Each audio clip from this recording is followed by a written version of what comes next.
તો આપણી સાથે અત્યારે તેજસજી જોડાયેલા છે. તેજસજી, ખાસ કરીને આજે ઓપ્શન રણનીતિ માટે હવે ક્યાં તમારું ધ્યાન છે? તો જેમ કે મેં મારા ઓપનિંગ રિમાર્કમાં કીધું છે કે માર્કેટનું થોડું there is a strong possibility કે બાઉન્સ બેક રેલી આવી શકે છે અને Nifty can go up to 23,000 level. તો કાલની જે એક્સપાયરી છે વીકલી, એમાં 22,700નો જે કોલ છે હમણાં 170ની આજુબાજુ ચાલે છે. એક ઘટાડે બાય કરવાની સલાહ રહેશે. 140-150 એક આઈડિયલ લેવલ રહેશે બાઇંગ માટે. સ્ટોપ લોસ રાખવાનો રહેશે 99નો, અને પહેલો ટાર્ગેટ રહેશે 200નો અને બીજો ટાર્ગેટ રહેશે 250નો. એટલે જુઓ, અહીંયાથી ખાસ કરીને તમને 22,700નો કોલ ખરીદવાની સલાહ. આવતીકાલની એક્સપાયરીનો એક તેજી બજારની અંદર આપણને જોવા મળી શકે છે, એટલે એના પર એક ફોકસ રાખજો.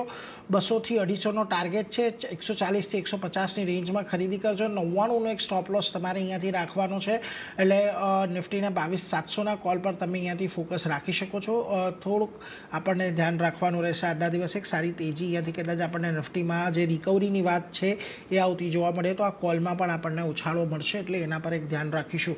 પરંતુ આગળ વધીએ